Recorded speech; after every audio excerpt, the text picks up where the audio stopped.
I see the silver lining, then the lions came to me. 1, 2, 3, I blew it. And you came to me whenever, you know I'll be there, whenever. Welcome back, guys. Like I said, today I'm joined by a very talented creative, someone who's on a roll, super talent. You've probably heard her voice somewhere, but couldn't recognize it. But today I'm here with Asi Renee. Hi, Asi. Welcome to Ameyaw TV. Hi, how are you doing? I'm good. Yourself? I'm okay. Music. Let's talk music. When did music all start for you? I think since I was like a kid, like 6. My parents love music, so I think it just grew on me. I've been playing the piano for a really long time, so I've just been around music my whole life. But when did you think it clicked that this is the part I want to take for the next years or forever of my life? 2019, when I was in uni. I think I had friends that were giving me vim. You should do this. You should try this. And then it just eventually became a thing. And then all of a sudden, people take you seriously like you're an artist, and then you like it, and then it's like, hey, I'm doing this. So, how has it been navigating it from just it being a passion to it being a profession? I think I've been doing it while I was in school for a minute. I just graduated, so it's like I'm now really entering the full professional sense of it. So I wouldn't be able to give my detailed experience when it comes to the professional bits of it, but from school and everything, the reception has been good. Yeah, and everything has been chill.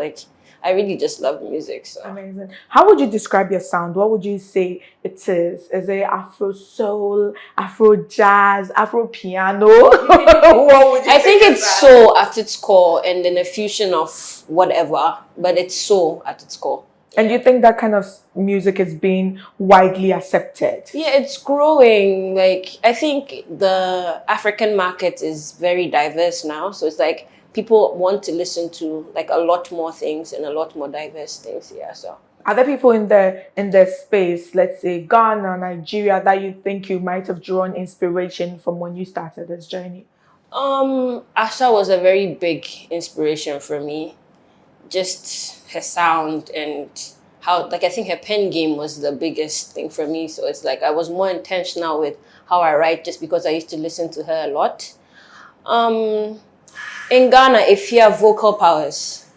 Efya can perform anywhere and then get the crowd, moving and going and goosebumps, and then so that was somebody that I was hey, I think it was Obianuju when I had her version. I used to use that to train my voice when I was in high school. I was oh, this girl can sing. But she was one of my biggest ones too. Yeah. So Ghana, Efya, Nigeria, Asa. You spoke about pen game. What are some of the motivations that you get to write your own songs? Where does the inspiration come from? So I just normally just write what's in my head or what I'm feeling. But I used to write a lot of poems. I like literature, so I think that helped in my music writing and everything. It's most of the time my songs are poetic. So it's I just really just copied from there and then just said, you know what, let's turn it into a song. And it's working. It's working, yeah. Let's talk about collaborations. You did mention that you drew inspiration from Efya. Is she someone you've tried to reach out to collaborate with? Yeah. How is that coming along? It's coming, yeah. It's around the corner? It's around the corner. But let's talk about the other collaborations that you've already done. I see you've done Space Lee and others. How has it been putting your sound into their sound and getting to feel at home with their music? I think it's seamless. People like Space Lee, I didn't even expect that we'll be able to make a song, but it was just those random days where you're in the studio. I finish a verse, he's also just humming something, and then it's oh, this actually works. It sounds really nice. So I think it's just been a seamless journey. You just go into the studio randomly, somebody likes what you're doing, and then you mix match, and it's this is really good. So what are the others you're looking at working with, let's say, in the future? I would really love to work with Burna Boy. Oh, yeah, go big or go home. Yeah, I love Thames. In Ghana here, Walasi, I really like his vibe. Joey B. Oh. Yeah, like he's able to, like, I don't know how he raps is really creative for me. So it's like that's one person that I want to see how the song will come out. You seem to like different genres and playing with different genres to Yeah. fit into your sound. That's amazing. Let's talk about events. Because for someone who took music seriously in 2019, your lineup of events, the places you've been able to perform, it's amazing. How did you land Afrochella? No, so Afrochella, I think I used to record in the studio a lot, Abibi and Z. I think when I started making music. So it was really more, oh, we like your vibe. And then just randomly, you know, hey, Do you want to do this? do you want to do this? It's like, oh, this is a big crowd. How did you feel? How did you Yeah, like I was navigate that? nervous. I was nervous because I didn't have like a lot of songs out then, no EP, nothing. So I was like, this is... How am I going to be received? Yeah, but I think that it was necessary for me to also like get out of my comfort zone and experience that and then just do better next time. Okay, so back to events. Afrochella happened. You got out of your comfort zone. What are some of the other events you think that now that you've crossed Afrochella, you're so confident? Because now you do have projects out. You do have songs written by you, performed by you, that you think if you're put on this stage, it's going to be Asi slaying it. Yeah, so I actually just want to release my next project. And the goal is to tour right after the project. I actually want, that's something that I've put in my goal book and everything. So Tour Ghana? just outside, just generally everywhere, because I think I wouldn't say I prefer, but like I connect more when I'm singing live. Okay. It's The like, emotion, yeah, the the emotion. It's vocals. just something, I really like the thrill of it. So it's like, I know that I'm that kind of artist that once I'm done in the studio, I have to express myself to people. So yeah. So that's something I want to do, just have a whole tour planned out. Hopefully by 2024, it's working out. And It's gonna work and out. we're doing it. Amazing. Let's talk about your project, the one you want to go on tour with. Is it a full EP? Is it a full album? What's the plan? Do you even have a management that is? No, I have a team. I have a team right now. Yeah, like just people that I've met, like just starting, people that get where I'm trying to get to, and it's like we just divide roles and everything. So we're really just building. And things are moving as you would want it Yeah. to. So let's talk about the project. How are plans for that going? It's going good. We're still writing and still recording. We're just putting everything down and stuff. It's been a nice process. It's been a nice process. Do you see yourself doing music in the next 10, 20 years? Yeah, I think I'll always be doing music. I just really like it. Full time. Full time.